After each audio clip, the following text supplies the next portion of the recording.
Hello students, this is Praveen and you are watching my YouTube channel Physics a Step Ahead. सबसे पहले तो screen पर जो तुम्हें सवाल दिख रहा है इस सवाल को पॉज करके पहले अच्छे से पढ़ लो। ये बहुत ही खूबसूरती से डिजाइन किया हुआ क्राफ्ट किया हुआ प्रॉब्लम है और उसके बाद हम लोग इसको पहले एनालाइज करेंगे, फिर ये देखेंगे कि इसमें कौन कौन से कॉन्सेप्ट्स इन्वॉल्व हैं और फिर हम लोग इस प्रॉब्लम को सॉल्व करेंगे। So let us start.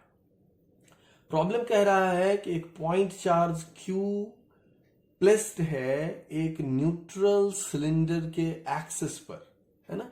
यहां पे तुम्हें एक न्यूट्रल सिलेंडर दिख रहा है। इस सिलेंडर के एक्सिस पर एक पॉइंट चार्ज प्लेस्ड है x डिस्टेंस पर, है ना। और ये जो न्यूट्रल सिलेंडर है इसका वॉल्यूम V दिया हुआ है ना। इस सिलेंडर का वॉल्यूम V दिया हुआ है और कह रहा है कि इसका जो लीनियर डायमेंशंस है ना, ये लीनियर डायमेंशंस काफी कम है comparison to this distance x। यानी यहां पर ये जो डिस्टेंस होगा इसको हम डेल्टा x लिख रहे हैं, ये लेंथ हुआ इस सिलेंडर का।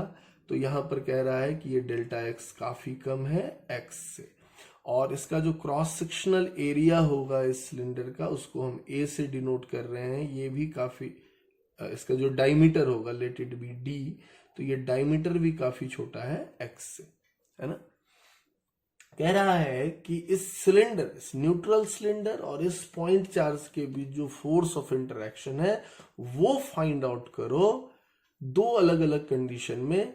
जब एक बार मैं इस न्यूट्रल सिलेंडर को कंडक्टर कह रहा हूं और दूसरी बार तब बताओ जब इसको हम लोग इंसुलेटर कह रहे हैं। यानी ये इंसुलेटिंग मटेरियल का बना हुआ है तब बताना है, और जब ये कंडक्टिंग मटेरियल का बना हुआ है तब। और इस इंसुलेटिंग मटेरियल का जो परमिटिविटी है, रिलेटिव परमिटिविटी, वो है एप्सिलॉन r। इसको हम लोग डाइलेक्ट्रिक कांस्टेंट K भी कहते हैं, है ना। तो अब इस प्रॉब्लम को हम लोग कैसे सॉल्व करेंगे, इसमें क्या क्या कॉन्सेप्ट्स इन्वॉल्व है वो वन बाय वन देखते हैं। चलो सबसे पहले देखो कि ये जो न्यूट्रल बॉडी है, न्यूट्रल सिलेंडर है, ये किसी पॉइंट चार्ज Q के इलेक्ट्रिक फील्ड में है। और इसका इलेक्ट्रिक फील्ड कैसा है वो जरा हम लोग विजुअलाइज करें तो ये काफी दूर है, ये सिलेंडर काफी छोटा है। तो इस फील्ड लाइंस को अगर हम लोग गौर से देखें यहां पर,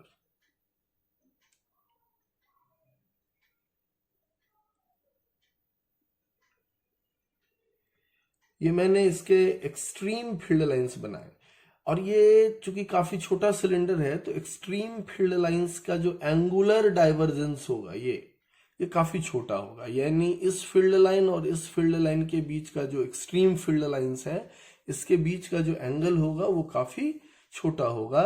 तो इससे क्या हमको मिलता है, लगभग हम ये मान लेते हैं कि ये जो न्यूट्रल सिलेंडर है हमारा वो एक यूनिफॉर्म इलेक्ट्रिक फील्ड में ही है ना। हालांकि है नहीं वो यूनिफॉर्म इलेक्ट्रिक फील्ड में, but approximately it is in a uniform electric field.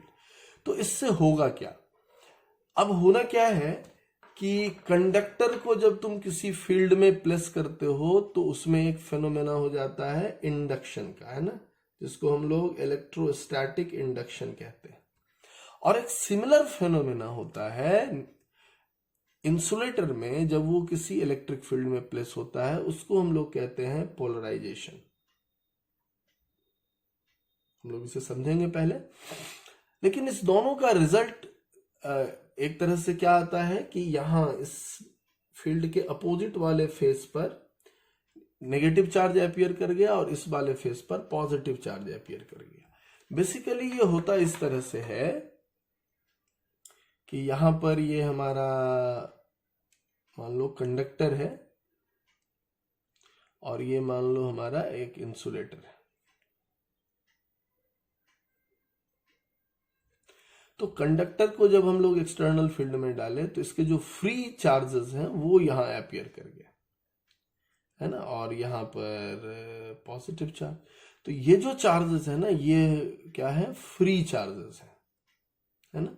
और यहां पर क्या होता है, ऐसा कोई चार्जेस अपीयर होता नहीं है, फ्री चार्जेस अवेलेबल है नहीं इंसुलेटर में, बट फिर भी इसके जो एटम्स हैं ना, उस एटम्स के अंदर में ही चार्जेस सेपरेट हो जाते हैं इस फील्ड के इन्फ्लुएंस में, है ना। नतीजा इसके इस सरफेस पर नेगेटिव चार्ज अपीयर हो जाता है और इस सरफेस पर पॉजिटिव चार्ज अपीयर हो जाता है। इसको हम लोग कहते हैं ये बॉन्ड चार्ज है या चार्ज ऑफ पोलराइजेशन है ना। तो नतीजा यही है कि इसके फील्ड के अपोजिट वाले फेस पर नेगेटिव चार्ज अपीयर हो गया और पॉजिटिव, और फील्ड के डायरेक्शन वाले फेस पर जो है पॉजिटिव चार्ज अपीयर हो गया, चाहे वो कंडक्टर हो, चाहे वो इंसुलेटर हो, चाहे इंडक्शन हो रहा हो, चाहे पोलराइजेशन हो रहा हो। तो ये जो न्यूट्रल सिलेंडर है हमारा, ये एक ओवरऑल, चूंकि ये बहुत छोटा डायमेंशन का है, तो यह एक इलेक्ट्रिक डाइपोल की तरह बिहेव करेगा। ये न्यूट्रल सिलेंडर कैसे बिहेव करेगा? इलेक्ट्रिक डाइपोल की तरह बिहेव करेगा, है ना। और एक इलेक्ट्रिक डाइपोल को हमने एक पॉइंट चार्ज के फील्ड में रखा है, तो इस पॉइंट चार्ज और डाइपोल के बीच में फोर्स तो लगेगा, लेकिन इसका जो डाइपोल होगा तो ये डाइपोल का डाइपोल मोमेंट भी होगा, है ना, बिल्कुल होगा। तो इसका डाइपोल मोमेंट क्या हो सकता है? तो सपोज करो कि अगर हम किसी तरीके से इसको इवैल्यूएट कर लेते हैं क्यू फ्री या क्यू बॉन्ड को, और ये लेंथ हम लोग जानते हैं डेल्टा एक्स है, यहां पर ये डेल्टा एक्स है, तो हम बड़े आसानी से कह सकते हैं कि ये Q free delta x will be the dipole moment in case of conductor, और यहां जो डाइपोल मोमेंट होगा वो होगा क्यू पोलराइजेशन डेल्टा एक्स, है ना। तो पोलराइजेशन का चार्ज इनटू ये लेंथ, है ना। क्योंकि ये काफी छोटा साइज का है तो ये अप्रोक्सीमेशंस वैलिड माना जाएगा। अब है कि फोर्स कैसे हम लोग देखेंगे। तो फोर्स देखने का हमारा दो तरीका हो सकता है। या तो एक तरीका हम ये देखते हैं फोर्स में कि इस डाइपोल के इलेक्ट्रिक फील्ड में ये पॉइंट चार्ज है, और डाइपोल किधर बनेगा? नेगेटिव टू पॉजिटिव चार्ज, ये डाइपोल है, तो वो एक्सियल पोजीशन पर ही ये चार्ज है। तो x डिस्टेंस पर जो इलेक्ट्रिक फील्ड होगा q चार्ज इनटू इस x डिस्टेंस पर जो डाइपोल का इलेक्ट्रिक फील्ड होगा, ये इलेक्ट्रिक फील्ड डाइपोल, ये हो गया, है ना। और इसको हम लोग बड़े आसानी से इवैल्यूएट कर सकते हैं, q into electric field due to dipole on axial position होता है 1/4 pi epsilon naught 2 times of dipole moment by distance cube, यानी एक्स क्यूब, ये हो गया। दूसरा तरीका है कि ये डाइपोल चार्ज निकालने के लिए हम भले ही इसको यूनिफॉर्म ट्रीट कर लिए, लेकिन ये यूनिफॉर्म फील्ड है नहीं, है तो ये नॉन यूनिफॉर्म फील्ड। तो इस पॉइंट चार्ज का जो नॉन यूनिफॉर्म फील्ड है, उस नॉन यूनिफॉर्म फील्ड में ये हमारा न्यूट्रल सिलेंडर प्लेस्ड है। और किसी नॉन यूनिफॉर्म इलेक्ट्रिक फील्ड में जब डाइपोल को रखते हैं तो उस पर जो फोर्स लगता है वह फोर्स बड़े आसानी से लिखा जा सकता है dipole moment into electric field का gradient in the direction of dipole moment. तो डाइपोल मोमेंट के डायरेक्शन में, इस डायरेक्शन में इलेक्ट्रिक फील्ड कैसे चेंज हो रहा है? तो इलेक्ट्रिक फील्ड एक्स के साथ बदल रहा है, तो डेल ई डेल एक्स हो जाएगा, है ना। तो ये हमारा फोर्स निकालने का तरीका है। तुम पहला मेथड लगा लो या दूसरा मेथड लगा लो, you will get the same answer. तो ऑफ कोर्स यहां इस पर्टिकुलर प्रॉब्लम में ये वाला मेथड हमारे लिए ज्यादा सुटेबल है। तो सवाल तो हमारा एक तरह से यहां पर बन गया है। अब हमको क्या देखना है? Anyway we have to find out the dipole moment, और डाइपोल मोमेंट के लिए हमको क्या चाहिए? क्यू एफ चाहिए, है ना। तो हम लोग सबसे पहले चार्ज निकाल लेते हैं। ओके, सो देखो यहां पर हम लोग चार्ज कैसे फाइंड आउट करेंगे। बहुत सिंपल है ये निकाल लेना, और सबसे पहले हम लोग कंडक्टर में निकालते हैं।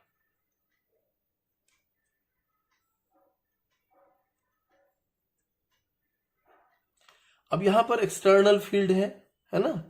तो एक्सटर्नल फील्ड सपोज करो कि यहां पर E है ना, और यहां जो नेगेटिव चार्जेस अपीयर हुए हैं और यहां पर जो पॉजिटिव चार्जेस अपीयर हुए हैं, जो फ्री चार्जेस है, उसके कारण भी तो इलेक्ट्रिक फील्ड होगा।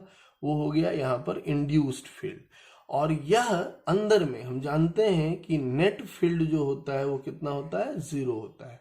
इसका मतलब हुआ कि ई इंड्यूस्ड जो हमारा होगा वह ई इंड्यूस्ड इक्वल होगा यहाँ पर एक्सटर्नल फील्ड ई के, तभी इनसाइड कंडक्टर नेट फील्ड 0 हो पाएगा। अब इंड्यूस्ड फील्ड इस शीट के कारण, ये जो प्लेन शीट दिख रहा है जिस पर पॉजिटिव चार्ज है उसके कारण, और ये जो नेगेटिव चार्जेस है इसके कारण, दोनों फील्ड यहाँ क्रिएट करेगा। तो इसके कारण फील्ड इधर बनेगा और इस नेगेटिव के कारण भी फील्ड इधर ही बनेगा। और शीट के कारण फील्ड हम लोग जानते हैं सिग्मा बाय 2 एप्सिलॉन नॉट होता है एक शीट के। ये मत सोचने लगना कि अच्छा कंडक्टर है तो सिग्मा बाय एप्सिलॉन नॉट होगा, ये सिंगल सरफेस चार्ज है तो सिग्मा बाय 2 एप्सिलॉन नॉट, और इसके कारण भी सिग्मा बाय 2 एप्सिलॉन नॉट, और दोनों का डायरेक्शन सेम तो हो गया sigma by epsilon not, that is E. लेकिन ये सिग्मा कितना होगा, चार्ज बाय इसका एरिया, इसका एरिया को ए लिख रहे हैं अगर हम लोग तो लिखेंगे क्यू फ्री बाय, है ना, epsilon naught A, that is air electric field E. तो यहां पर क्यू फ्री बहुत आसान हो गया, एप्सिलॉन नॉट ए इलेक्ट्रिक फील्ड ई, इस पॉइंट पर इलेक्ट्रिक फील्ड इसका, और उस पॉइंट पर इलेक्ट्रिक फील्ड हम लोग बड़े आसानी से फाइंड आउट कर सकते हैं, कितना होगा 1/4 pi epsilon naught charge q by x square, है ना। तो ये हो गया। अब देखो ये कंडक्टर में निकल आया, हम लोग यहाँ इंसुलेटर में भी निकाल लेते हैं इसी तरह। तो अगर मैंने यहाँ इंसुलेटर में यही चीज फाइंड आउट किया तो क्या होगा इंसुलेटर में, जरा गौर से देखो, यहाँ इलेक्ट्रिक फील्ड हमने अप्लाई किया एक्सटर्नल, तो यहाँ पर क्या होने वाला है, यहाँ देखो गौर से कि हम जानते हैं कि यहाँ पर भी एक्सटर्नल फील्ड ई होगा और एक इंड्यूस्ड फील्ड होगा, है ना, फील्ड ड्यू टू पोलराइजेशन। यहाँ पर पॉजिटिव चार्ज अपीयर किया और यहाँ पर नेगेटिव चार्ज अपीयर किया। अब देखो ये कितना होगा, तो पॉजिटिव, और हम जानते हैं अंदर में नेट फील्ड कितना होता है, यहाँ पर ई नेट होता है एक्सटर्नल फील्ड बाय के टाइम्स, जो कि डाइलेक्ट्रिक कांस्टेंट है। और यह नेट फील्ड जो है ये होगा क्या, इसमें से इसको माइनस करने पर, यानी ई माइनस ई पी, है ना, और ये हो गया ई बाई के। तो यहां पर हम लोग ई पी बड़े आसानी से लिख सकते हैं, ई पी का मैग्नीट्यूड क्या हो जाएगा, ई इंटू 1 माइनस 1 बाई के, ये मैग्नीट्यूड हम लोग लिख रहे हैं, है ना, डायरेक्शन ऑपोजिट होगा। तो अब सबसे पहले हम लोग देखेंगे कि पोलराइजेशन का फील्ड कैसे लिखते हैं, है ना।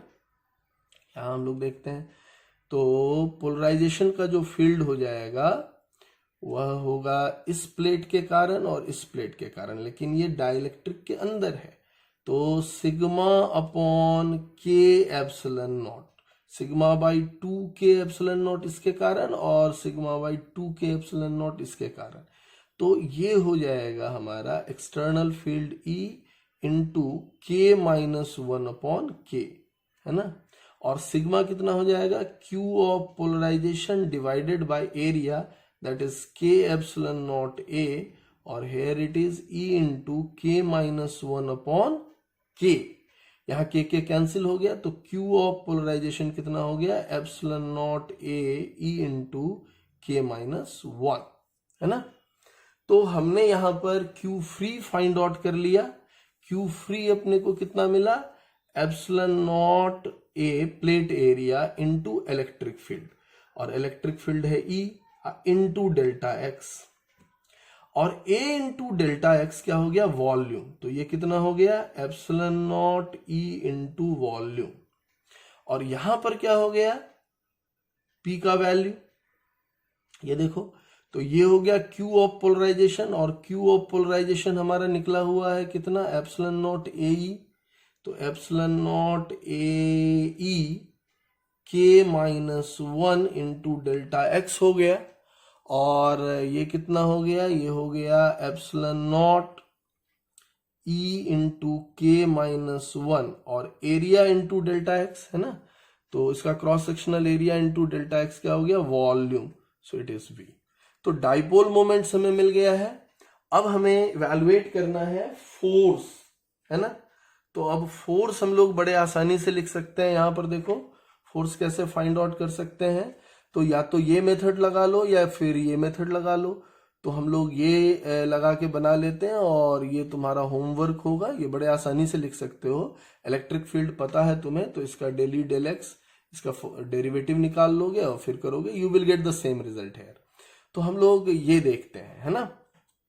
तो चलो, तो कितना हो जाएगा, q इंटू 1/4πε0 2/x³ तो हो ही गया, p सब में अलग अलग होगा। लेकिन जब तुम इस p को लिख रहे होगे तो pe के टर्म में आएगा, तो इसको हम लोग थोड़ा सा और चेंज करें, है ना। यहां पर हम लोग देखते हैं, इसका कंडक्टर का अलग लेते हैं और इंसुलेटर का अलग लेते हैं। अब समझना, कंडक्टर और इंसुलेटर में क्या होगा। कंडक्टर में जो P आया वो हमको कितना आया है, ε0 E इंटू वी आया है, और इंसुलेटर में जो P आया है कितना आया है, ε0 E into K-1 into we आया है ना। एक बार हम लोग इसको फिर से देख लें कि यही रिजल्ट आया है, ε0 EV और ε0, यस। अब इसको हम लोग रीराइट करेंगे, कितना हो जाएगा, ε0 इंटू वॉल्यूम, और इलेक्ट्रिक फील्ड कितना लिखेंगे हम लोग, q/4πε0 x², और यहां कितना लिखेंगे हम लोग, ε0 v into K-1 into q/, field की जगह पर क्या लिखेंगे, 4πε0 x², है ना। तो ये हो गया। और फोर्स लिखेंगे तो क्या लिखेंगे, यहां पर फोर्स हमको कितना आया है, फोर्स आया है Q इंटू,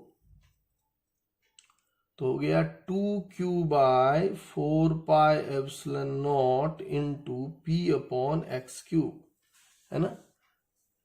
तो कितना लिखेंगे, 2q/4πε0 1/x³ इंटू, अब डाइपोल मोमेंट कितना लिखोगे, तो ये लिखोगे ε0 v इंटू q/4πε0 x²। तो ये कितना हो जाएगा, ये हो जाएगा ε0 यहाँ कैंसिल, तो 2q² v/4 इंटू 4 यानी 16 हो गया यहाँ पर, पाई स्क्वायर ε0 x⁵, है ना। यानी ये हो गया q² v/8 pi square ε0 x⁵, है ना। अब देखो यहां पर क्या लिखेंगे, फोर्स सेम वे, ये हो गया 2q/4πε0 into dipole moment bye x³, और यहां पर डाइपोल मोमेंट ये हम लोग सेट कर दें तो कितना हो जाएगा, ये 2q/4πε0 इंटू, ये हो गया ε0 volume into K-1 into q/4πε0 x², है ना। तो अब देखो यहां पर क्या रिजल्ट हो जाएगा हमारा, ε0 कैंसिल हो जाएगा, एक 2 से यहाँ पर हम लोग कर दिया तो ये 2 हो गया, तो ये हो गया हमारा q² v, q यहाँ इंटू K-1 अपॉन, और ये हो गया हमारा 8 पाई स्क्वायर ε0 x⁵, है ना। यहाँ पे एक छूट गया, x⁵, और ये x⁵, तो ये हो गया हमारा फोर्स, है ना। तो finally we should write here कि जो फोर्स आया वो कंडक्टर पे कितना आया, q² v/8 pi square ε0 x⁵ आया, और ये हो गया किस पे, कंडक्टर पे, और इंसुलेटर पे फोर्स कितना हो जाएगा, q² v K-1 8 pi square ε0 x⁵, ये आ गया इंसुलेटर पर, दैट इज द रिजल्ट। सो ये प्रॉब्लम बहुत ही इंटरेस्टिंग प्रॉब्लम है, कुछ एक तो कॉन्सेप्चुअल क्लियरिटी आती है, थोड़ा अप्रोक्सीमेशंस का क्या इस्तेमाल है वो हम लोग समझते हैं, है ना। सो ओवरऑल एक ये बहुत ही खूबसूरत सवाल था। थैंक यू फॉर वॉचिंग, और अगर आपको हमारा ये वीडियो पसंद आता है तो प्लीज़ इसे लाइक, सब्सक्राइब, शेयर जरूर करें ताकि ज़्यादा से ज़्यादा स्टूडेंट्स को बेनिफिट मिल सके। Okay, thank you.